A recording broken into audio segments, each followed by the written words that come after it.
नमस्कार दोस्तों, स्वागत है आप सभी का राइस स्मार्ट के YouTube platform rice smart Hindi पे। मैं हूं अखिलेश अवस्थी। दोस्तों उम्मीद करता हूं आप सब लोग बहुत अच्छे होंगे। मैं आपके सामने हूं, बहुत अच्छा हूं।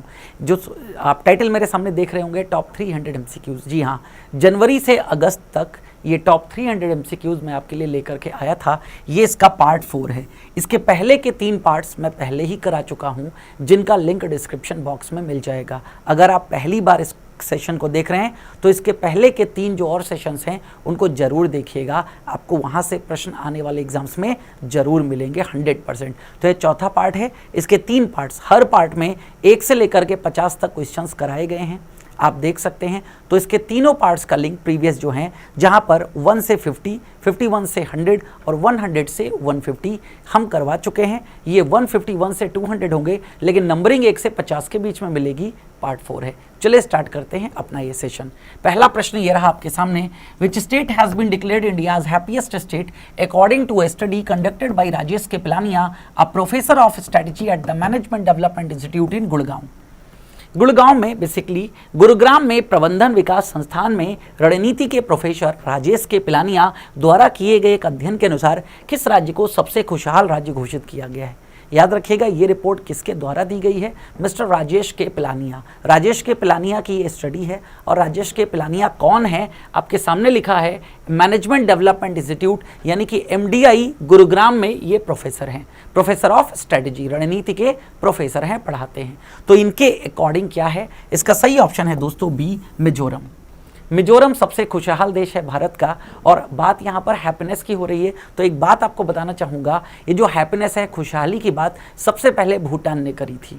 भूटान से ही स्टार्ट हुआ था इसका कॉन्सेप्ट कि हमारे पास एक ऐसा पैमाना जरूर होना चाहिए जिससे हम हर एक कंट्री के अंदर जितने भी रीजन्स हैं उनकी खुशहाली का मापन कर सकें कि लोग कितना खुश हैं। तो समझिएगा, यहाँ पर गुरुग्राम में ये आपको बता ही दिया मैंने, मिजोरम को भारत का सबसे खुशहाल राज्य घोषित किया गया है। राज्य जो 100% साक्षरता हासिल करने वाले भारत में दूसरा है। पहला तो केरला है, केरला ने ठीक है अचीव किया। छात्रों को सबसे चुनौतीपूर्ण परिस्थितियों में भी विकास के अवसर प्रदान करता है। The happiness index of Mizoram is based on 6 parameters. ये जो मिजोरम का हैप्पीनेस इंडेक्स है, खुशहाली सूचकांक, ये कुछ पैरामीटर्स, 6 पैरामीटर्स हैं जिस पर डिपेंडेंट है। कौन कौन से? Family relationships, work related issues यानी कि पारिवारिक रिश्ते हैं, काम से जुड़े मुद्दे हैं, ठीक है, सोशल इश्यूज हैं, सामाजिक मुद्दे हैं, परोपकार, ठीक है, फिलांथ्रोपी की बात हो रही है, रिलीजन की बात हो रही है, कोविड-19 इफेक्ट ऑन हैप्पीनेस की बात हो रही है, धर्म खुशी पर कोविड-19 का प्रभाव, और शारीरिक और मानसिक happiness and physical and mental health. ये वो पैरामीटर्स हैं जिनके आधार पर ये स्टडी की गई है। यानी कि इन सभी पैरामीटर्स में मिजोरम जो है वो टॉप पे है। मिजोरम जो है वो टॉप पे है, दैट्स वाई उसे सबसे खुशहाल राज्य का दर्जा प्रदान किया गया है।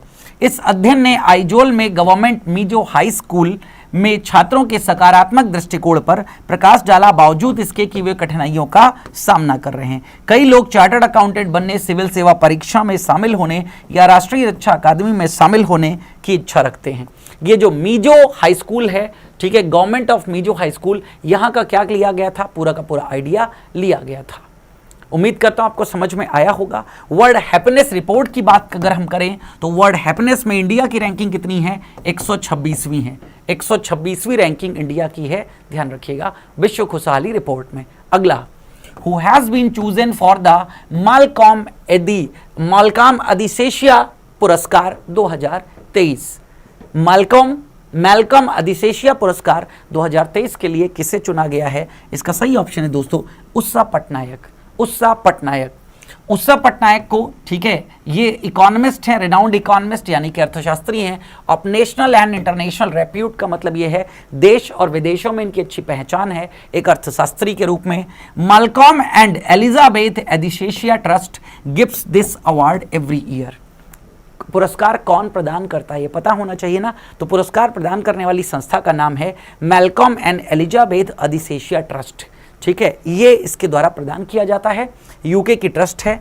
The prestigious national award honours outstanding social scientist, यानी कि जो सामाजिक वैज्ञानिक हैं, जो समाज की बुराइयों को दूर करने का कार्य करते हैं, उनको ये पुरस्कार प्रदान किया जाता है, प्रत्येक वर्ष प्रदान किया जाता है, ठीक है, समझिएगा। आगे अगला प्रश्न है, which of the following countries countries TeLEOS 2 satellite will be launched by ISRO on 22 April. अब लॉन्च किया जा चुका है 22 अप्रैल को इसरो के द्वारा, इंडियन स्पेस रिसर्च ऑर्गेनाइजेशन के द्वारा टीलियोस 2 नाम की सैटेलाइट को लॉन्च किया गया।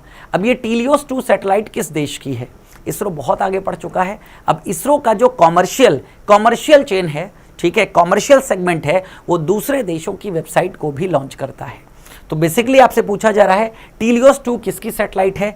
टीलियोस 2 सिंगापुर की सैटेलाइट है, जिसे लॉन्च भारत ने किया है, इसरो ने किया है। 22 अप्रैल को लॉन्च कर दिया है। सतीश धवन स्पेस सेंटर, श्रीहरिकोटा, आंध्र प्रदेश। सतीश धवन स्पेस सेंटर वही है जहां से चंद्रयान 3 को भेजा गया था, ठीक है। यहीं से आदित्य L1 मिशन को भी भेजा गया है। अभी हाल ही में ये 2 महान मिशन और सबसे ज़्यादा चर्चा में रहने वाले मिशन हैं। एक सूर्य पर, ठीक है, सूर्य की स्टडी करेगा, और दूसरा तो चांद पे उतरने वाला, अपने आप में इतिहास रच दिया है, ठीक है। चलिए, तो बात क्लियर हो गई। आप टीलियोस 2 याद रखिएगा, कहाँ की है?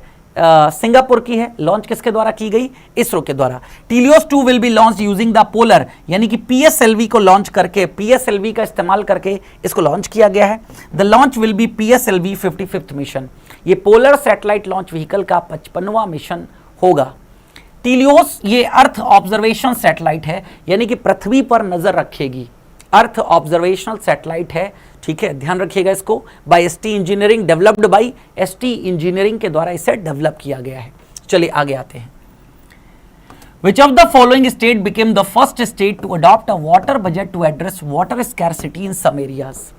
भारत का पहला ऐसा राज्य जिसने वाटर बजट लॉन्च किया है। वाटर बजट का मतलब जहां पर पानी की अगर किसी भी प्रकार की समस्या किसी राज्य में है, मतलब किसी क्षेत्र में है, उसको दूर किया जा सके, उसके लिए एक अलग से बजट। तो ये काम करने वाला राज्य बन गया है दोस्तों केरला। केरला ने काम किया है पानी की कमी को दूर करने के लिए और उस पर अपना फोकस बढ़ाने के लिए एक सेपरेट बजट जो कि सिर्फ वाटर स्कैर्सिटी को कम करने का कार्य करेगा, लॉन्च किया है। सारी बातें आपके सामने हैं। In the first phase of the project 94 gram panchayat and 15 block panchayat will be covered. शुरुआत में सिर्फ 94 ग्राम पंचायत यानी कि गांव पंचायतें और 15 ये ब्लॉक पंचायत हैं जिनको चूज किया गया है इस कार्य के लिए। CM has launched the third phase of the Ini Najan Okate, ठीक है, Let Me Flow Now project for the rehabilitation of irrigation network in the Western Ghats। जो वेस्टर्न घाट्स एरिया है यहाँ पर केरला में, वहाँ पर जो इरिगेशन प्रोजेक्ट्स हैं उनको रिवाइव करने के लिए भी प्रोग्राम लॉन्च कर दिया गया है। चलिए आगे आते हैं दोस्तों। Which of the following city has stopped in digital payment transactions in 2022? Digital payment transactions, ये जो UPI के द्वारा आप पेमेंट कर देते हो, ये UPI के द्वारा जब पेमेंट हम करते हैं तो आपको पता है ये डिजिटली पेमेंट है। चाहे आप कार्ड से करो तो भी डिजिटल पेमेंट है, UPI से करो तो भी डिजिटल पेमेंट है। कार्ड में किसी भी प्रकार का हो, डेबिट कार्ड हो, क्रेडिट कार्ड हो, इंटरनेट बैंकिंग से पेमेंट करते हो, डिजिटल पेमेंट है, मोबाइल बैंकिंग से पेमेंट करते हो, डिजिटल पेमेंट है। तो सभी प्रकार के डिजिटल पेमेंट्स की बात हो रही है। तो डिजिटल पेमेंट में इनमें से कौन सा शहर नंबर 1 पर है, यानी कि सबसे ज़्यादा डिजिटल ट्रांजेक्शन्स इस शहर में हुए हैं? तो इसका नाम है दोस्तों भारत की सिलिकॉन सिटी, जिसे हम बैंगलोर के नाम से जानते हैं। तो बेसिकली बैंगलोर ने 29 मिलियन ट्रांजैक्शंस जिनकी वैल्यू थी 65 बिलियन $, ये करी है, जिसके कारण डिजिटल पेमेंट में बन गया है नंबर 1। कुछ लिस्ट है यहाँ पर देख लीजिएगा। रैंक 1 पे है बेंगलुरु, 2 पे है नई दिल्ली, 3 पर है मुंबई, 4 पे है पुणे और 5th पे यहाँ पर कौन सा है? चेन्नई है। ये नंबर ऑफ ट्रांजेक्शन्स आपके सामने हैं और ये उन नंबर ऑफ ट्रांजेक्शन्स की वैल्यू। जैसे ट्रांजेक्शन एक किया, लेकिन अगर मैंने 100 रुपए का किया तो एक ट्रांजेक्शन वैल्यू कितनी? 100। दूसरा ट्रांजेक्शन मैंने 200 रुपए का किया तो ट्रांजेक्शन काउंट कितने होंगे? 2, बट वैल्यू काउंट कितनी होगी? 300। तो उसी हिसाब से है, ध्यान रखिएगा। ये टॉप 5 डिजिटल पेमेंट सिटीज हैं। चलिए आगे आते हैं, अगला प्रश्न। Cumbum Panneer Thiratchai also known as Cumbum grapes has received the geographical indication tag Cumbum grapes is the grape of which state? Basically GI tag number of products को प्रदान किया जाता रहता है समय समय पर। जियोग्राफिकल इंडिकेशन का मतलब है वो उस क्षेत्र की अपने आप में एक इनक्रेडिबल अद्वितीय चीज है, अद्वितीय प्रोडक्ट है, जो कि अब GI टैग प्रदान करते ही हाईलाइट हो जाएगा, चर्चा में आ जाएगा, डिमांड बढ़ जाएगी, पूरे भारत में और पूरे विश्व में डिमांड बढ़ेगी, जिससे वहां के इस प्रोडक्ट को उगाने वाले या इस प्रोडक्ट को बनाने वाले को फायदा मिलेगा। तो बेसिकली GI इंडिकेशन टैग किसको दिया गया है? कंबम पनीर थ्रडचाई। बेसिकली ये कंबम ग्रेप्स यानी कि कंबम अंगूर तो बेसिकली ये जो कम्बम अंगूर हैं ये कहाँ पाए जाते हैं? तमिलनाडु में पाए जाते हैं। तो तमिलनाडु के कम्बम अंगूर को जीआई टैग सरकार के द्वारा प्रदान कर दिया गया है, इतना ध्यान आपको रखना है। Cumbum valley on the western Ghats in Tamil Nadu is known as the grape city of south India.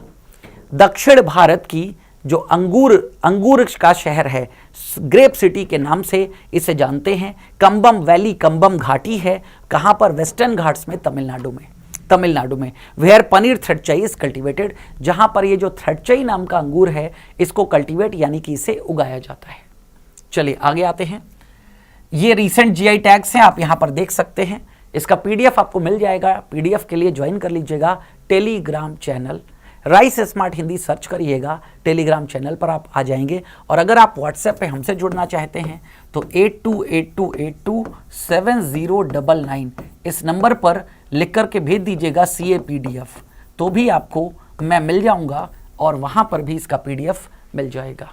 चलिए बढ़ते हैं अगले प्रश्न की ओर। Which country has become the world's foremost narco state?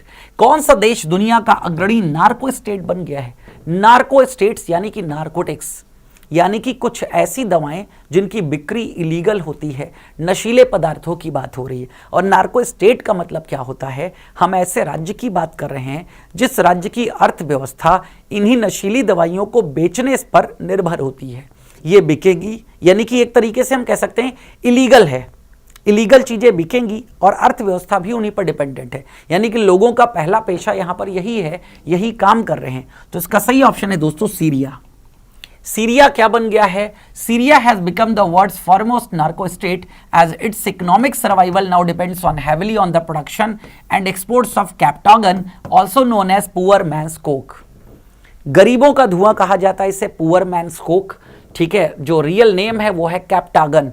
Captagon के ही प्रोडक्शन और एक्सपोर्ट पर, यानी कि इसके उत्पादन और इसके निर्यात पर ही सीरिया की अर्थव्यवस्था निर्भर होने लगी है। और कैप्टागन जो है इलिसिट ड्रग है, प्रतिबंधित दवा है, क्योंकि बहुत सारे साइड इफेक्ट्स हैं इसके। तो दैट्स वाई, क्योंकि ये इस पर डिपेंडेंट है, दैट्स वाई सीरिया क्या बन गया है? नार्को स्टेट बन गया है। चलिए सीरिया के बारे में, कैपिटल है डेमास्कस, करेंसी इसकी है सीरियन पाउंड, ऑफिशियल लैंग्वेज है अरेबिक, और कहां पर है ये सीरिया? तो एशिया महाद्वीप में स्थित है। अगला प्रश्न, Which of the following organization has launched a pilot scheme Mission 50K EV for Eco for better financing terms in the electric vehicles space and strengthening the whole ecosystem? देश में electric vehicles की demand generate करने के लिए, देश में electric vehicles को finance करने के लिए EV फॉर इको, इको यानी कि हम कह सकते हैं यहां पर इन्वायरमेंट, इकोलॉजी, पारिस्थितिकी, तो अगेन पर्यावरण के लिए ईवी यानी कि इलेक्ट्रिक व्हीकल्स की आवश्यकता, और 50K 50,000। तो यहां पर कौन काम कर रहा है? ये काम कर रहा है दोस्तों सिडबी। सिडबी इस प्रकार के ऋण बांटेगा जिससे लगभग 50,000 इलेक्ट्रिक व्हीकल्स को इसका सपोर्ट मिलेगा। नामी है SIDBI, small industries development bank of India. तो बैंक का काम ही क्या होता है? फाइनेंस प्रोवाइड करना। तो इसी ईवी के लिए क्या करेगा? फाइनेंस प्रोवाइड करने का कार्य करेगा और इस पूरे क्षेत्र को मजबूत करने का कार्य करेगा। अगला प्रश्न, सिडबी के बारे में 2 अप्रैल 1990 को स्टैब्लिश हुई थी। हेडक्वार्टर इसका लखनऊ उत्तर प्रदेश में है और वर्तमान इसके प्रबंध निदेशक हैं शिवा एस रामन। अगला, who has launch the Sathi portal and mobile app to deal with the challenges of seed production, quality, seed identification and seed certification. Seed का मतलब है बीज, बेसिकली कृषि से संबंधित उत्पाद की बात हो रही है। साथी नाम का एक पोर्टल यानी कि वेब पोर्टल, वेबसाइट वाला, www वाला, और एक मोबाइल ऐप को लॉन्च किया गया है।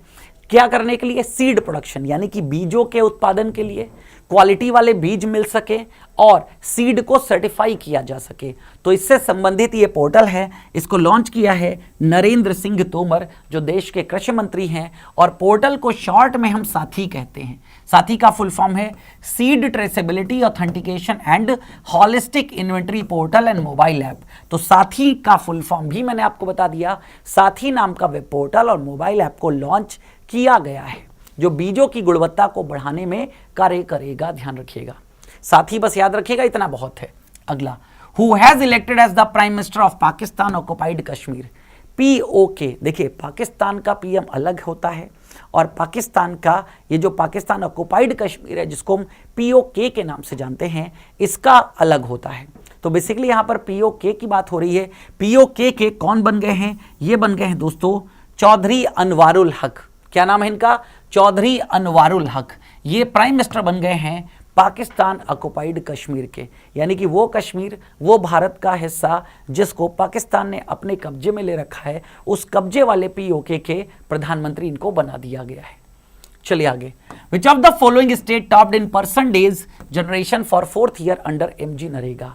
Mahatma Gandhi national rural employment guarantee act, जिसको लॉन्च किया गया था वर्ष 2005 में, जिसका ऑब्जेक्टिव ही क्या है? राइट टू एम्प्लॉयमेंट, यानी कि रोजगार की बात यहां पर की जाती है। इसमें टॉप पे कौन सा राज्य है? इसमें टॉप पर अगर मैं बात करता हूं यहां पर, तो ये पहुंच गया है दोस्तों राजस्थान ने सबसे ज्यादा दिनों का कार्य एमजी नरेगा के अंतर्गत प्रदान किया है। बेसिकली एमजी नरेगा के अंतर्गत अगर हम बात करें तो प्रत्येक व्यक्ति को 100 दिन का गारंटीड एम्प्लॉयमेंट प्रदान किया जाता है। कोरोना में कई जगहों पर यह 100 दिन का सिस्टम बढ़ा करके 150 कर दिया गया था। तो इसमें इजाफा राज्य सरकारें मिलकर के, केंद्र सरकारें मिलकर के कर देती हैं, लेकिन रियल में अभी भी 100 दिन का ही रोजगार दिया जाता है। अब ऐसे समझिएगा, यहां पे जो ये वैल्यू निकाली गई है, ये कैसे निकाली गई?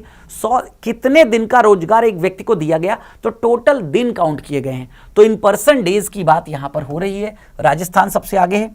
इन 2022-23 Rajasthan generated 35.61 crore percentage, 35.61 crore percentage ने काम किया at a total cost of 10,175 crore under this scheme. यानी कि इतने दिनों में 10,175 करोड़ रुपए का कार्य हुआ है, यानी कि एमजी नरेगा में काम करने वाले लोगों को इतनी मजदूरी दी गई है। राजस्थान नंबर 1 पर है, तमिलनाडु दूसरे पर है, उत्तर प्रदेश तीसरे पर है, आंध्र प्रदेश चौथे पर है, बिहार पांचवें पर है, ध्यान रखिएगा। चलिए आगे बढ़ते हैं। विच of the following country has launched penguin 3 satellite? Penguin 3 satellite को किसने लॉन्च किया है? पेंगुइन 3 नाम की सैटेलाइट को किसने लॉन्च किया है? ये लॉन्च किया है दोस्तों चाइना ने इस सैटेलाइट को लॉन्च किया है। China has achieved a significant milestone by successfully launching the Penguin 3 metrological satellite. Metrological satellite का मतलब ये है, ये सैटेलाइट मौसम के पूर्वानुमान को बताएगी, मौसम कैसे बदलता है उस पर अपनी नजर बनाएगी। तो अर्थ ऑब्जर्वेशन सैटेलाइट सभी बताया था ना, उसका काम होता है धरती पर अपनी नजर बनाए रखना। ये क्या करेगी? ये मौसम पर अपनी नजर बनाए रखेगी। नाम ध्यान रखिएगा, पेंगुइन 3 सैटेलाइट लॉन्च किसके द्वारा किया गया है? चाइना के द्वारा। ठीक है।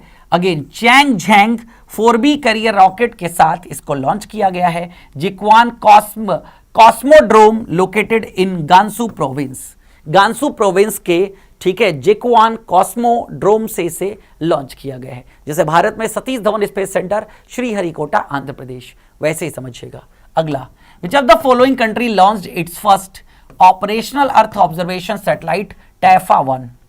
देखिए इसमें नाम बहुत इंपॉर्टेंट होते हैं आपके एग्जामिनेशन पॉइंट ऑफ व्यू से।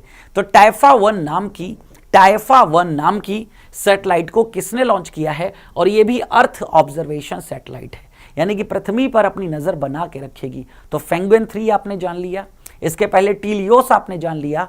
ये क्या है? ये लॉन्च किया गया है दोस्तों किसके द्वारा? ये लॉन्च किया गया है दोस्तों केन्या के द्वारा। तो केन्या की ये पहली ऑपरेशनल अर्थ ऑब्जर्वेशन सैटेलाइट होगी। ध्यान रखिएगा इस बात को, इतने से काम आपका चल जाएगा। केन्या के बारे में, कैपिटल है नैरोबी, करेंसी है केनियन शिलिंग, ठीक है, केनियन शिलिंग है। देन प्रेसिडेंट ऑफ केन्या है विलियम रूटो। ऑफिशियल लैंग्वेज यहाँ की है स्वाहिली और इंग्लिश। आगे आते हैं। जर्मनी का सर्वोच्च ऑर्डर ऑफ मेरिट पुरस्कार किसे प्राप्त हुआ है? ऑर्डर ऑफ मेरिट, यह जर्मनी का सर्वोच्च पुरस्कार है। किसको प्रदान किया गया है? जर्मनी की पूर्व चांसलर एंजेला मार्कल फोर्ब्स की लिस्ट में कई बार टॉप पे रही हैं। ठीक है, जो वर्ल्ड्स लीडर्स होते हैं ना, उनमें ये टॉप पे रही हैं। बहुत लंबे समय तक इन्होंने जर्मनी में चांसलर का रोल निभाया है। अब इनको हाईएस्ट ऑर्डर ऑफ मेरिट से सम्मानित किया गया है। Grand cross award was handed to her by president Frank Walter Steinmeier. जो जर्मनी के प्रेसिडेंट हैं, राष्ट्रपति हैं, नाम है फ्रैंक वॉल्टर स्टीमर, इनके द्वारा इस पुरस्कार को इन्हें सौंपा गया है। That's it. ठीक है, ऑर्डर ऑफ द मेरिट के बारे में बताया गया है। ऑर्डर ऑफ मेरिट ध्यान रखिएगा जर्मनी का सर्वोच्च सम्मान है। That's it. आगे आते हैं। According to Henley and partners which of the following city is world's wealthiest city in 2023। विश्व का सबसे संपन्न शहर वर्ष 2023 में कौन सा है as per Henley and partners. Henley and partners की रिपोर्ट के अकॉर्डिंग क्या है ये आपको बताना है। 4 शहर आपके सामने लिखे हुए हैं। सबसे वेल्थिएस्ट यानी कि सबसे संपन्न शहर कौन सा है। सबसे संपन्न शहर वर्ल्ड्स वेल्थिएस्ट, तो ये बात हो रही है दोस्तों न्यूयॉर्क की। ठीक है, न्यूयॉर्क सबसे ऊपर है। न्यूयॉर्क सबसे ऊपर है। पहले समझ लीजिएगा रिपोर्ट का टाइटल क्या है, हेनेले and partners world's wealthiest cities 2023, ये टाइटल है। ठीक है, देन इसको किसने जारी किया है, तो हेनेले एंड पार्टनर्स ने इसको जारी किया है। हेनेले एंड पार्टनर्स लंदन में स्थित एक इन्वेस्टमेंट माइग्रेशन कंसल्टेंसी है, यानी कि आप अपने निवेश को एक देश से दूसरे देश में माइग्रेट करना चाहते हो तो उस पर कंसल्ट करने का काम हेनेले एंड पार्टनर्स का है। नंबर 1 पे है न्यूयॉर्क, दूसरे पे टोक्यो, तीसरे पे द बे एरिया, अमेरिका में ही है, लंदन यूके, सिंगापुर में। भारत की अगर हम बात करते हैं, ये तो टॉप 10 में है, ये पहले 5 दिखाया, अब ये 5 है। भारत में बात करें तो 21वें नंबर पर है, लेकिन भारत से टॉप किया है मुंबई ने, फिर है दिल्ली, फिर बेंगलुरु, फिर कोलकाता और हैदराबाद। ये सबसे संपन्न राज्य हैं, सबसे संपन्न शहर हैं, देख लीजिएगा यहाँ पर, यानी कि यहाँ पर एम्प्लॉयमेंट के साधन ज़्यादा मिल जाएंगे। आगे आते हैं। इस साल की Wisden cricketer of the year कौन बनी है। Wisden cricketer of the year, तो Wisden cricketer of the year हैं हरमनप्रीत कौर और सूर्य कुमार यादव। इस बार आईसीसी के T20 cricketer of the year का भी अवार्ड इनको मिला है। ICC T20 cricketer of the year, detail में मैंने इसके बारे में आपको बताया हुआ है। इसके पहले के जो 3 सेशंस हैं ना, उसमें इस पर चर्चा करी है, क्योंकि जनवरी से बात करी गई है ना, तो चर्चा करी है। तो देखिएगा Wisden cricketer of the year ये बन गए हरमनप्रीत कौर, टॉम ब्लेंडल, ठीक है, Daryl Mitchell from New Zealand and Ben Foakes and Matthew Potts from England. Harmanpreet Kaur first Indian women to be included, पहली महिला हैं जो इसमें इंक्लूड की गई हैं। Wisden T20 cricketer of the year कौन है, सूर्य कुमार यादव। तो again women cricketer of the year या Wisden cricketer of the year में हरमनप्रीत कौर आ गई, यहां पर Surya Kumar Yadav. Then Wisden leading cricketer in the world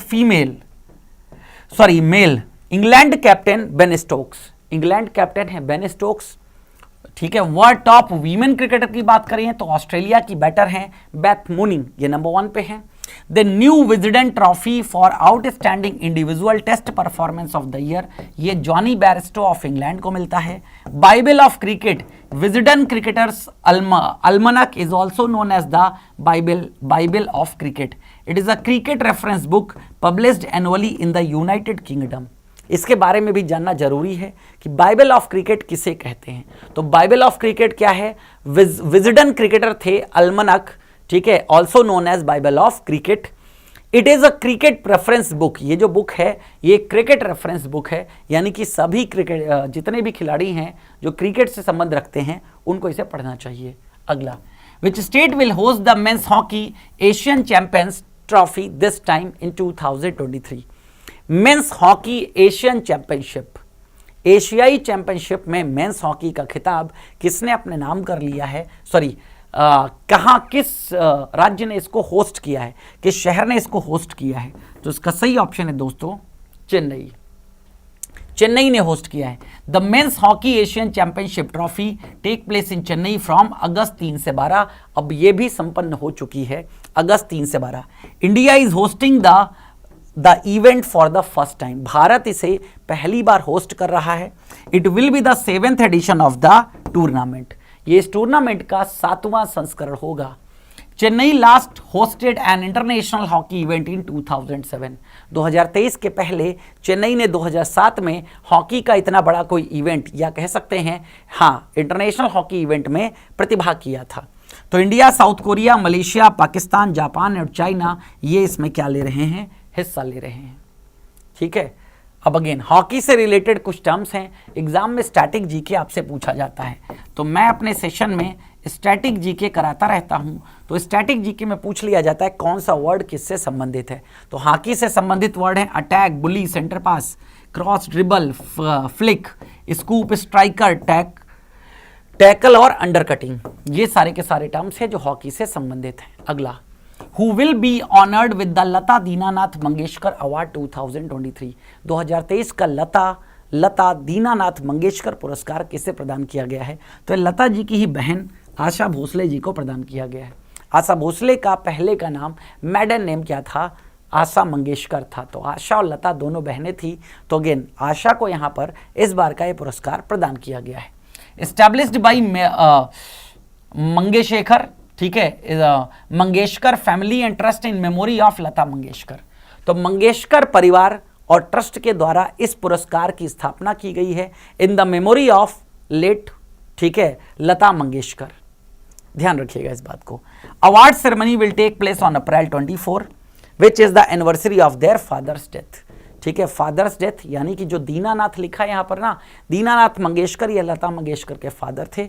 तो इन्हीं की डेथ एनिवर्सरी के दिन क्या किया जाएगा, इस पुरस्कार को प्रदान किया जाएगा। अनाउंसमेंट पहले, प्रदान बाद में। ये कुछ और अवार्डीज हैं यहाँ पर, ये आप देख लीजिएगा। जैसे मास्टर दीनानाथ मंगेशकर पुरस्कार for contribution to Indian music, Pankaj Udhas. Best drama of the year, Niyam Va Ati लागू। ठीक है, नियम व अति लागू ये Gaudi theatres of Prashant Damle fan foundation के द्वारा। यमन सोशल सर्विस अवार्ड ये सदगुरु सेवा संघ ट्रस्ट को मिला है।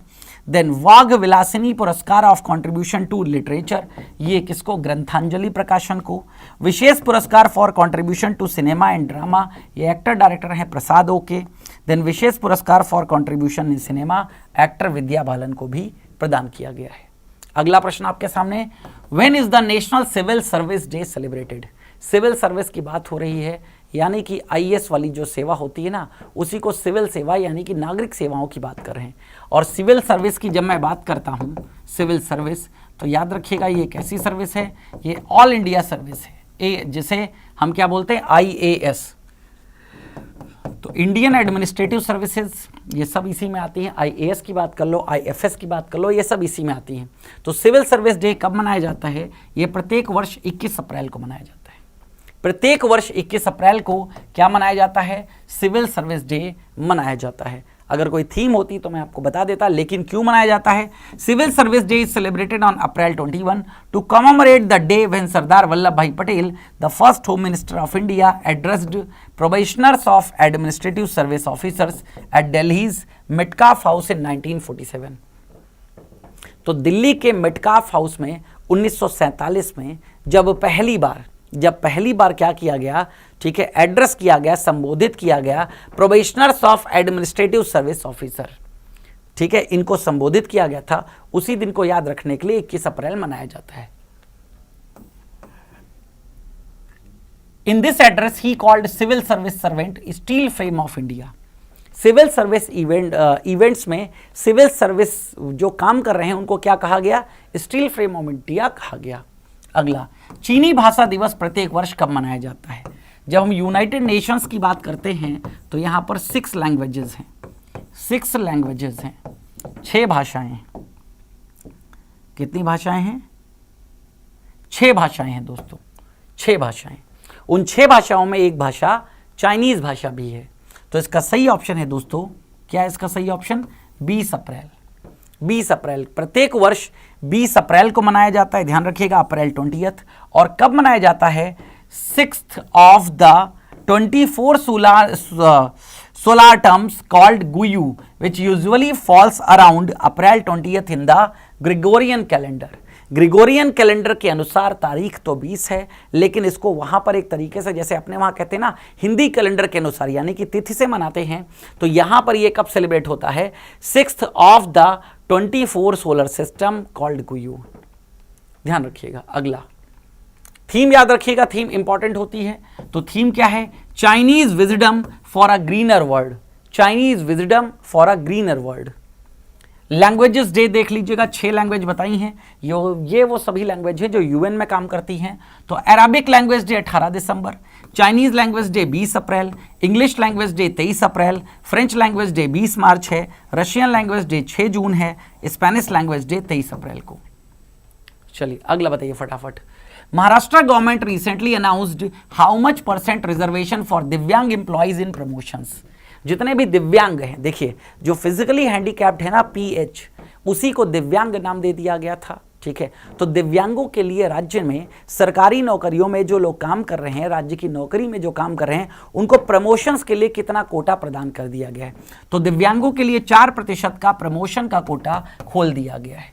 यानी कि अगर कोई दिव्यांग है, सरकारी नौकर है, तो उसको प्रमोशन चाहिए तो वहां पर 4% का रिजर्वेशन रहेगा। अगला बताइएगा, which state got national award for crop insurance scheme. फसल बीमा योजना के लिए राष्ट्रीय पुरस्कार किस राज्य को मिला है? यानी कि उस राज्य ने सरकार के द्वारा लॉन्च की गई प्रधानमंत्री फसल बीमा योजना को अच्छे से इंप्लीमेंट किया है।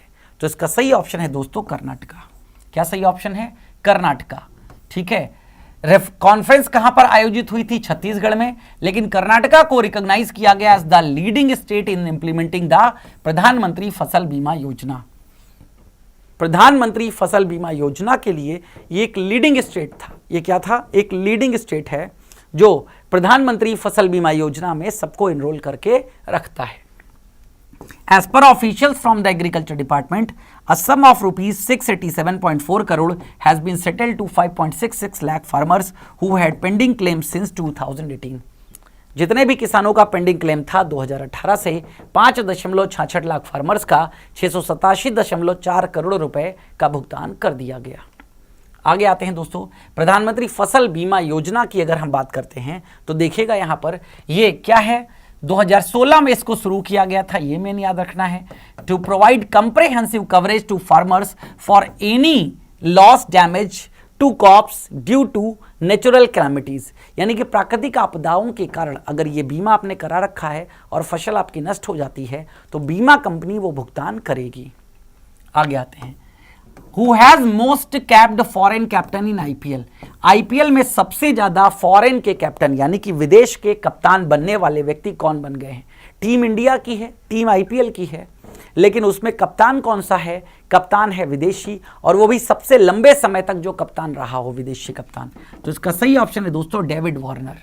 सही ऑप्शन है डेविड वार्नर। तो देखिएगा आईपीएल के इतिहास में he walked out the toss of Delhi Capitals against Kolkata night Riders during the IPL 2023 game in Delhi.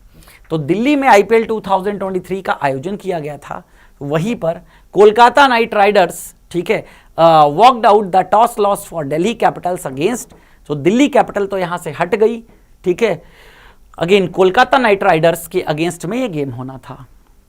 The 36-year-old Warner surprised compatriot Adam Gilchrist with his 75th appearance as captain in IPL. तो again captain in IPL, ये जो Adam ग्लिक्रिस्ट को आप लोग जानते होंगे, Adam ग्लिक्रिस्ट ने को इन्होंने क्या किया है, सरपास कर दिया है, ठीक है, वार्नर ने। आगे आते हैं दोस्तों, recently in April 2022 Asian infrastructure investment bank is going to open first overseas office. Asian infrastructure investment bank, जैसे वर्ल्ड बैंक है, जैसे एडीबी है, एशियाई विकास बैंक है, यूरोपियन डेवलपमेंट बैंक है ईडीबी, वैसे ही एक कौन सा बैंक है यहाँ पर AIIB, Asian infrastructure investment bank है। इसका हेडक्वार्टर कहाँ पर, मतलब हेडक्वार्टर एआईआईबी की बात करें तो ये कहाँ पर है, ये बीजिंग चाइना में है, बीजिंग चाइना में।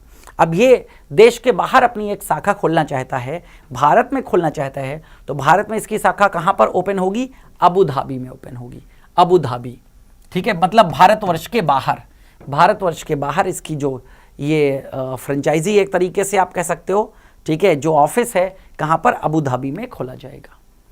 तो एडीबी एआईआईबी के बारे में याद रखिएगा, फॉर्मेशन 16 जनवरी 2016 को हुआ है। 16 जनवरी, ये स्पेल थोड़ा सा मैच नहीं कर रही है, कंप्यूटर वाले जी मिस्टेक कर देते हैं, कोई बात नहीं। हेडक्वार्टर्स है बीजिंग चाइना में। रीजन जिसको सर्व करता है वो है एशिया और ओसेनिया रीजन। मेंबरशिप की बात करें तो 106 सदस्य हैं। राष्ट्रपति की बात करें मतलब अध्यक्ष की बात करें तो जिन लिकॉन। मेजर कंट्रीब्यूटर्स की बात करें, सबसे ज़्यादा दानदाता कौन है यहाँ पर, चाइना है। लार्जेस्ट कंट्रीब्यूटर तो नंबर 1 पे चाइना हो गया, फिर इंडिया हो गया, रशिया हो गया, जर्मनी हो गया और साउथ कोरिया हो गया।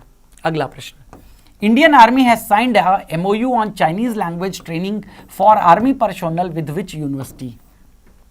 भारतीय सेना ने किस विश्वविद्यालय के साथ मिलकर के अपने सैनिकों को चाइनीज भाषा सीखने की ट्रेनिंग दे रहा है? क्योंकि चाइना से बॉर्डर पर बहुत ज़्यादा तलख टिप्पणियाँ होती रहती हैं, तो यहाँ पर ऐसे लोग होने चाहिए जिनको चाइना बोलनी आती हो, चाइनीज़ बोलनी आती हो। और ये टाई अप किया गया है देश की यूनिवर्सिटी तेजपुर यूनिवर्सिटी के साथ में। किसके साथ में? तेजपुर। तो तेजपुर यूनिवर्सिटी में ये ओपन किया जाएगा, जहाँ पर कन्फर्मेशन लिया जाएगा कि क्या किस तरीके से चीज़ें काम करती हैं। समझ गए बात? अगला आता है, who has been conferred with the prestigious Santokba humanitarian award. Santokba मानवतावादी पुरस्कार किसको मिला है? मानवतावादी के लिए बहुत सारे काम इन्होंने किए हैं। इनका नाम है सोनम वांगचुक। सोनम वांगचुक बेसिकली लद्दाख के लिए रहने वाले हैं और लद्दाख पर ही बहुत सारे सवाल उठाते हैं। सवाल मतलब यानी कि इंफॉर्मेशन वाले संबंधित, तो वो इनका मेन काम है। इनका नाम याद रखिएगा, Sonam Wangchuk. Sonam Wangchuk is the right option. Award किसके द्वारा इनिशिएट किया गया था? Shri Ramkrishna exporters, a leading company in diamond crafting and exports and in philanthropic arm Shri Ramkrishna knowledge foundation. तो श्री रामकृष्ण नॉलेज फाउंडेशन की अगर बात करें तो इससे फायदा मिला है। और इनिशिएट किसने किया था, शुरुआत किसने करी थी? श्री रामकृष्ण एक्सपोर्ट्स ने। चलिए आगे आते हैं। Miguel Diaz Canel has been re elected as the president of which country. Miguel Diaz Canel किस राष्ट्रपति के रूप में फिर से चुने गए हैं? तो इसका सही ऑप्शन है दोस्तों, इसका सही ऑप्शन है मिगुल डियाज कैनाल। तो ये क्यूबा के हैं। कहाँ के हैं? क्यूबा के हैं, याद रखिएगा। तो Cuba's national assembly has confirmed president Miguel Diaz Canel for a new 5-year term. अगले 5 वर्षों के लिए इनको चुन गया है। मिगुज याद रखिएगा क्या है? मिगुज डियाज कैनाल। क्यूबा के बारे में कैपिटल है हवाना, करेंसी है क्यूबन पेसो, ऑफिशियल लैंग्वेजेस हैं यहाँ पर स्पेन, ध्यान रखिएगा। अगला, What is the rank of what is India's rank global unicorn index? देखिए यूनिकॉर्न का मतलब क्या होता है? यूनिकॉर्न का मतलब अगर $1 बिलियन किसी कंपनी की वैल्यूएशन हो जाती है तो उसे क्या बोलते हैं? तो उसे बोलते हैं यूनिकॉर्न। और यही $10 बिलियन हो जाए तो इसे बोलते हैं दोस्तों डेकाकॉर्न।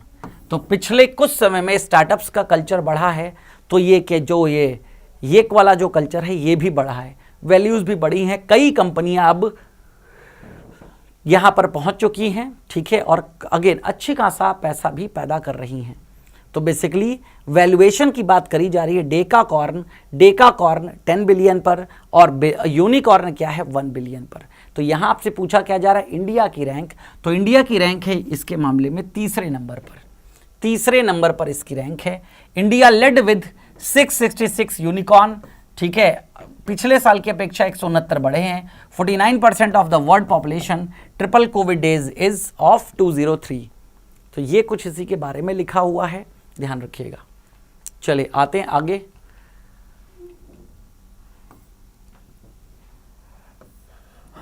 फटाफट हम समझिएगा यहां पर। SEBI has introduced an ASBA-like facility for secondary market trading in India. What does A stands for in ASBA? देखिए ASBA का मतलब क्या है? अभी तक ASBA को प्राइमरी मार्केट में इंक्लूड किया गया था, अब इसको सेकेंडरी मार्केट में भी इंक्लूड किया जा रहा है। तो इसका फुल फॉर्म होता है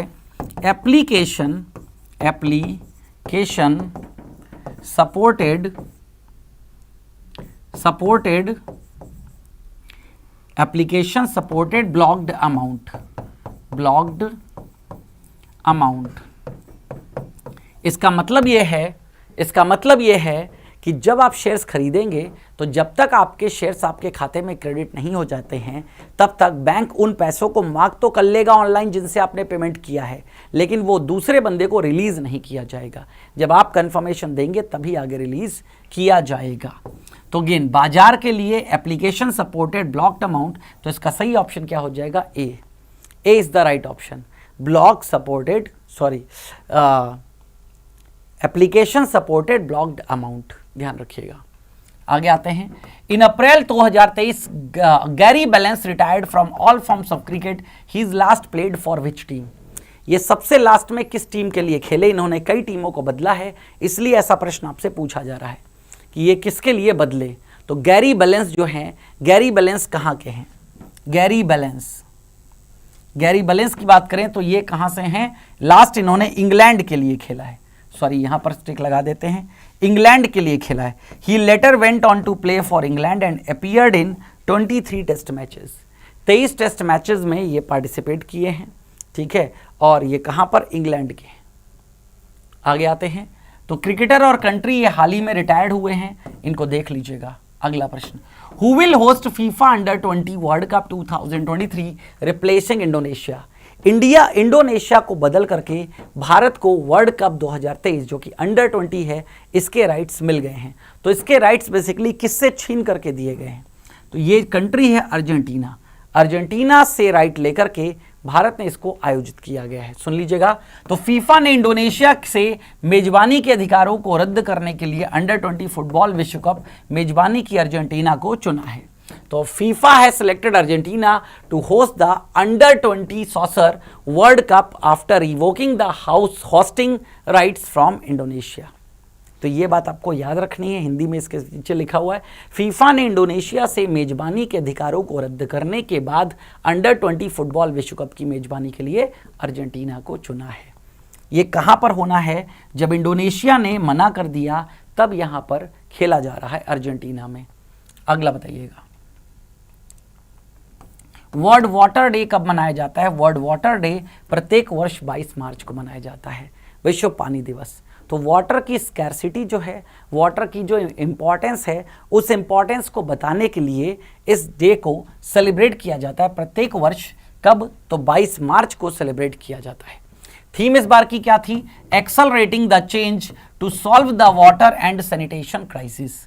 accelerating the change to solve the water and sanitation crisis. आगे आते हैं। Election commission has for the first time introduced vote from home options in Karnataka assembly. EVM electronic voting machines have been devised and designed by election commission in collaboration with which among of the following. समझिएगा, यहाँ पर एक तो प्रश्न यहाँ पर सबसे पहला यही बनेगा कि भारतवर्ष में पहली बार भारत निर्वाचन आयोग के द्वारा किस चुनाव में होम ऑप्शन शुरू किया है? क्या है? Vote from home. आप घर में वोट डाल सकते हैं, इसका ऑप्शन मिलेगा। बड़े बुजुर्गों से इस ऑप्शन की शुरुआत हुई है कि जो बड़े बुजुर्ग हैं, जो चल नहीं पाते हैं, उनको वोट डालने के लिए ये सिस्टम काम करेगा। और कर्नाटका असेंबली से इसका जो ट्रायल है वो भी ले लिया गया। ईवीएम, जिसको हम इलेक्ट्रॉनिक वोटिंग मशीन के नाम से जानते हैं, इलेक्ट्रॉनिक वोटिंग मशीन्स, इसको भारत इलेक्ट्रॉनिक्स और इलेक्ट्रॉनिक कॉरपोरेशन ऑफ इंडिया के द्वारा डेवलप किया गया है। क्लियर हो गई बात? डेवलप किया गया है। बाकी बातें तो मैंने आपको बताई थी। ईवीएम। आगे आते हैं। अब देखिए, other initiatives by election commission. Election commission के द्वारा कुछ और इनिशिएटिव्स लिए गए हैं, जैसे systematic voters education and electoral participation SVEEP के नाम से। Then persons with disabilities app, जो पर्सन विद डिसेबिलिटी है उनके लिए ऐप है। देन सी विजिल ऐप है। सी विजिल है यानी कि सिटीजन विजिलेंस ऐप। अगर चुनाव में कहीं कोई धांधली होते आपको दिख रही है तो इस ऐप को डाउनलोड करिए और इस पर आप डायरेक्टली बता सकते हैं। देन बूथ ऐप, तो जितने भी बूथ होते हैं जहां आप चुनाव में वोट डालने जाते हैं ना, उस प्लेस को बूथ के नाम से जानते हैं, तो बूथ ऐप को भी लॉन्च कर दिया है। ठीक है, ये कुछ इनिशिएटिव्स थे। आगे आते हैं। Which of the following state has topped in terms of number of water bodies in urban areas as per recently released water census? तो वाटर सेंसस की बात आ गई है, सरकार के द्वारा रिलीज किए गए ठीक है, तो ये वाटर सेंसस में कहाँ कहाँ पर चीज़ें हैं और सबसे ज़्यादा वाटर बॉडीज़ किस राज्य में हैं, यानी कि जल के स्रोत कह लीजिए आप, ये सबसे ज़्यादा वाटर बॉडीज़ हैं दोस्तों वेस्ट बंगाल के पास। ये रैंकिंग देखिएगा फटाफट यहाँ पर। नंबर 1 पर है वेस्ट बंगाल वाटर बॉडीज़ के नाम से, नंबर 2 पर उत्तर प्रदेश, 3 पे आंध्र प्रदेश, चौथे पे उड़ीसा और 5वें का आसाम है। ये तो हैं overall number of water bodies. लेकिन अगर हम वाटर बॉडीज़ की बात अर्बन एरियाज में कहते हैं, शहरी क्षेत्रों में, तो भी वेस्ट बंगाल नंबर 1 पर है। देन हम यहाँ पर रूरल एरियाज की अगर बात करते हैं, ग्रामीण क्षेत्रों की, तो ये क्या है दोस्तों, ठीक है, यहाँ पर बात करें तो नंबर 1 पर आप देख रहे हो वेस्ट बंगाल, दूसरे पे उत्तर प्रदेश, तीसरे पे आंध्रा, चौथा पे उड़ीसा, 5वें पे आसाम। देन आगे प्राइवेट ऑन्ड वाटर बॉडीज की बात करें, यानी कि ऐसी चीजें जो प्राइवेटली ऑन्ड है, निजी कंपनियों के द्वारा लॉन्च्ड हैं, जैसे समरसेबल वगैरह आपका क्या होता है, ये प्राइवेट ऑन्ड होता है। तो इसका सही ऑप्शन यहाँ पर वेस्ट बंगाल है, आसाम है, आंध्र प्रदेश है, उड़ीसा है और झारखंड है। चलिए आगे आते हैं, अगला प्रश्न। What is India's rank in world bank logistic performance index? विश्व बैंक के रसद प्रदर्शन सूचकांक में भारत का रैंक क्या है? लॉजिस्टिक परफॉर्मेंस दोस्तों, वो लॉजिस्टिक ही है जिसके कारण एक जगह से दूसरी जगह वस्तुएं पहुंचती हैं। तो इसका सही ऑप्शन क्या है दोस्तों? इसका सही ऑप्शन फटाफट, तो इसका सही ऑप्शन आपके सामने यहां पर दिख रहा है 38वें नंबर पर भारत है। यहां पर 139 देशों में, 139 देशों में ये रैंकिंग है। नंबर 1 पर आप यहाँ पर देख सकते हैं, नंबर 1 पे है सिंगापुर, दूसरे पर है फिनलैंड और तीसरे पर यहाँ पर है जर्मनी। ये 3 नाम आपको जरूर पता होने चाहिए। चलिए आते हैं अगले प्रश्न पर। अगला प्रश्न, recently in April 2023 national medical commission has approved the establishment of first medical college in which north eastern states. देखिए मेडिकल कॉलेज का मतलब जहां पर एमबीबीएस यानी कि डॉक्टरी की पढ़ाई होती है, तो नॉर्थ ईस्ट का पहला एमबीबीएस यानी कि मेडिकल कॉलेज कहां पर ओपन किया जा रहा है? तो ये दोस्तों नागालैंड में ओपन किया जा रहा है। इसका सही ऑप्शन क्या है? नागालैंड, नागालैंड में ओपन किया जा रहा है। आगे आते हैं, नागालैंड के बारे में 1 दिसंबर 1963 को हुआ था और ये सबसे फेमस है। 10 दिन का फेस्टिवल प्रत्येक वर्ष 1 दिसंबर से शुरू होता है और 10 दिसंबर तक मनाया जाता है, जिसे हॉर्नबिल फेस्टिवल के नाम से जानते हैं। मोस्ट इंपॉर्टेंट है, एग्जाम में कई बार पूछा गया है कि हॉर्नबिल फेस्टिवल किस राज्य का है। कैपिटल है कोहिमा, सीएम है नेफ्यूरियो, गवर्नर है ला गणेशन। अगला, मन की बात radio broadcast by PM Modi will complete how many episode on 30 अप्रैल 2023? 30 अप्रैल 2023 को नरेंद्र मोदी जी को मन की बात करते करते कितने वर्ष हो गए? तो मन की बात करते करते 100 वर्ष हो गए हैं दोस्तों। 100 एपिसोड कंप्लीट कर लिए हैं। अब तो आगे और भी मोदी जी ने कंप्लीट कर लिए हैं, लेकिन 30 अप्रैल 2023 को 100 पूरे किए थे। 100 ध्यान रखिएगा, 100। और इसी के उपलक्ष्य में 100 रुपए का एक सिक्का भी लॉन्च किया गया था, 100 रुपीज का कॉइन भी लॉन्च किया गया था। अगला, which of the following state government has launched the one panchayat one playground project for reviving the sports culture in the states? राज्य में स्पोर्ट्स को बढ़ावा देने के लिए, खेलकूद को बढ़ावा देने के लिए जितनी पंचायतें हैं, वन पंचायत वन प्लेग्राउंड, एक पंचायत एक प्लेग्राउंड यहां पर बनाने की घोषणा की है। यह काम किसके द्वारा किया गया है? केरला के द्वारा। किसके द्वारा? केरला के द्वारा। केरल की सरकार ने यह कंफर्मेशन दिया है। केरला की कैपिटल तिरुवनंतपुरम, सीएम है पिनाराई विजयन, गवर्नर है वर्तमान में आरिफ मोहम्मद खान। अगला, which of the following has set a target to convert all vehicles used by government departments into EVs by which year, making it to be the first Indian state with 100% EVs in government departments? सरकारी विभागों में इस्तेमाल की जाने वाली सरकारी गाड़ियां वो सभी ईवी होंगी, यानी कि इलेक्ट्रिक व्हीकल्स होंगी। ये कंफर्मेशन किस राज्य ने दिया है? वर्ष 2023 तक जितने भी सरकारी विभाग हैं उनमें जो अधिकारी लोग चलते हैं गाड़ियों से, वो सब इलेक्ट्रिक व्हीकल्स में कन्वर्ट कर दी जाएंगी और ये काम करने जा रहा है उत्तर प्रदेश। उत्तर प्रदेश सरकार 2030 तक ये काम कर देगी। अगला, IIT Madras set up first international campus in which of the following country? किस राज्य में किस देश में आईआईटी मद्रास अपना पहला ओवरसीज कैंपस ओपन करने जा रहा है? तो आईआईटी मद्रास ओपन करने जा रहा है जंजीबर तंजानिया में। और एक न्यूज़ अभी और आई थी, मैं आपको बता दूं, आईआईटी दिल्ली अपना ओपन करने जा रहा है। कहां पर? दुबई में। दुबई यूएई में ओपन करने जा रहा है। तो ये जंजीबर तंजानिया और ये आईआईटी दिल्ली दुबई में ओपन करने जा रहा है। तो ये ओवरसीज कैंपेन होंगे और ये पहले कैंपेन होंगे। आईआईटी मद्रास के डायरेक्टर हैं वी कामाकोट। तंजानिया के बारे में जान लीजिएगा, तंजानिया की कैपिटल है डोडोमा। करेंसी यहां पर चलती है शिलिंग। ऑफिशियल लैंग्वेज है स्वाहिली और इंग्लिश। कॉन्टिनेंट यहां का कौन सा है? अफ्रीका। अगला प्रश्न, विच of the following cricket player, या ऐसे समझ लीजिएगा, हु लगा दीजिएगा, ठीक है, हु लगा दीजिएगा। स्टार स्पोर्ट्स का ब्रांड एम्बेसडर नियुक्त किया गया है। Who has been appointed as star sports brand ambassador. इनमें से कौन सा व्यक्ति है जिसे स्टार स्पोर्ट्स का ब्रांड एम्बेसडर नियुक्त किया गया है? तो इसका सही ऑप्शन है दोस्तों रोहित शर्मा। रोहित शर्मा ये स्टार स्पोर्ट्स के ब्रांड एम्बेसडर बन गए हैं, यानी कि इस चैनल को प्रमोट करते हुए नजर आएंगे। अगला, which of the following state government has launched सलोखा योजना इन द स्टेट। किस राज्य में राज्य सरकार के द्वारा सलोखा योजना को लॉन्च किया गया है? सलोखा योजना बेसिकली लॉन्च करी गई है महाराष्ट्र के द्वारा, और सलोखा योजना किसानों के लिए है। इस योजना के अंतर्गत जितनी भी डिस्प्यूट्स एग्रीकल्चरल लैंड की हैं, यानी कि कृषि भूमि की जो भी डिस्प्यूट्स हैं, वो एक नॉमिनल रजिस्ट्रेशन फीस है 1000 रुपए, ठीक है, and stamp duty of 1000 rupees, इसी पर सॉल्व कर दी जाएंगी।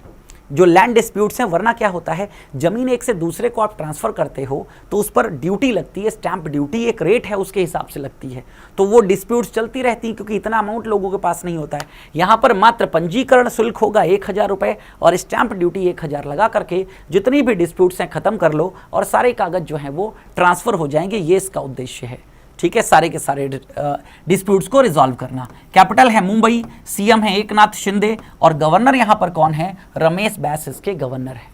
अगला प्रश्न ये रहा आपके सामने, who has been appointed as Jio cinemas brand ambassador. Jio cinema का ब्रांड एम्बेसडर किसे नियुक्त किया गया है?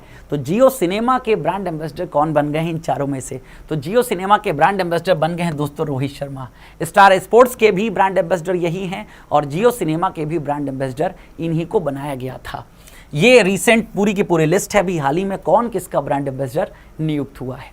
आगे देखिएगा, who has been appointed as the new chairman of the NTRO national technical research organisation. NTRO के नए अध्यक्ष के रूप में किसकी नियुक्ति की गई है? एनटीआरओ के नए अध्यक्ष बन गए हैं दोस्तों अरुण सिन्हा जी, ठीक है, अपॉइंटमेंट हुआ है। ये एक्टिंग चेयरमैन होंगे NTRO before becoming the chairman, यानी कि अभी तक इसके अंतरिम अध्यक्ष थे, अब ये इसके कंप्लीट अध्यक्ष बन जाएंगे अरुण सिन्हा। एनटीआरओ की बात करें तो ये एक टेक्निकल इंटेलिजेंस एजेंसी है भारत की, टेक्निकल इंटेलिजेंस एजेंसी, इंटेलिजेंस है लेकिन technical intelligence. It works under the national security adviser in the PM office and was established in 2004। इसको 2004 में एस्टैब्लिश किया गया था। ये नेशनल सिक्योरिटी एडवाइजर के अंडर में वर्क करती है, जो राष्ट्रीय सुरक्षा सलाहकार है ना, उसके अंतर्गत जो पीएमओ में है ये एजेंसी वर्क करती है। Agency follows the same norms of conduct as other intelligence agencies in India. जैसे आईबी है, रॉ है, जो नॉर्म्स ये फॉलो करते हैं वही नॉर्म्स एनटीआरओ भी फॉलो करता है। देन एनटीआरओ का हेडक्वार्टर नई दिल्ली में है और कैबिनेट सेक्रेटेरिएट के पेरेंट एजेंसी है ये उसके अंतर्गत। अगला, who has become the first women officer in the Indian air force to be presented with the gallantry award. वीरता पुरस्कार से किसे सम्मानित किया गया है? भारतीय वायुसेना की पहली महिला अधिकारी कौन बनी है? तो ये बन गई हैं दोस्तों दीपिका मिश्रा जी। दीपिका मिश्रा जी वो पहली महिला हैं। Wing commander Deepika Mishra become the first women officer of the Indian air force to be presented with the gallantry award, वीरता पुरस्कार। राजस्थान के helicopter pilot wing commander Deepika Mishra को मध्य प्रदेश में बाढ़ राहत अभियान के दौरान प्रदर्शित असाधारण साहस के लिए वायुसेना पदक से सम्मानित किया गया है। मध्य प्रदेश में बाढ़ के दौरान इन्होंने बहुत अच्छा कार्य किया था। आप देखते हो बाढ़ में लोग फंस जाते हैं तो एयरफोर्स, ठीक है, बचाने आती है वहां पर, तो उसमें इन्होंने बहुत अच्छा प्रदर्शन किया जिसके लिए पुरस्कार इनको प्रदान किया जा रहा है। Who has been selected as a finalist for the Aster guardians global nursing award 2023।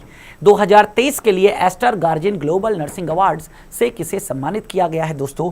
इन्हें सम्मानित किया ये है Shanti Lakra ji. Shanti Lakra nurse from India, Bharat से हैं। Has been selected as the final of Aster guardians global nursing awards. Lakra as a nurse in hospital in Port Blair. ये कहां पर कार्य करती हैं? तो अंडमान निकोबार की कैपिटल है ना पोर्ट ब्लेयर के एक हॉस्पिटल में ये कार्य करती हैं और इनको बेस्ट नर्सिंग अवार्ड के लिए चुना गया है, ठीक है। देन ये कुछ रिसेंट अवार्ड्स थे हाल ही में, आप देख लीजिएगा इनको। अगला प्रश्न, when is world malaria day celebrated? विश्व मलेरिया डे कब सेलिब्रेट किया जाता है? मलेरिया आप जानते हो मच्छर के काटने से होता है, ठीक है, और डेडली भी है। कई बार क्या होता है, इससे भी लोग मर जाते हैं, मलेरिया से भी। तो इसका सही ऑप्शन है 25 अप्रैल।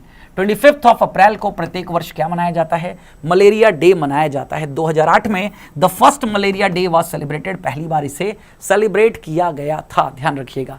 थीम इस बार की क्या थी 2023 की? Time to deliver zero malaria, invest, innovate और implement. Then national panchayati raj day कब मनाया जाता है? इसी दिन पंचायतों को संवैधानिक दर्जा दिया गया था संविधान के एक कॉन्स्टिट्यूशनल अमेंडमेंट के अनुसार। तो ये प्रत्येक वर्ष 24 अप्रैल को मनाया जाता है। और वो संविधान का संशोधन कौन सा था? 73rd constitutional amendment act.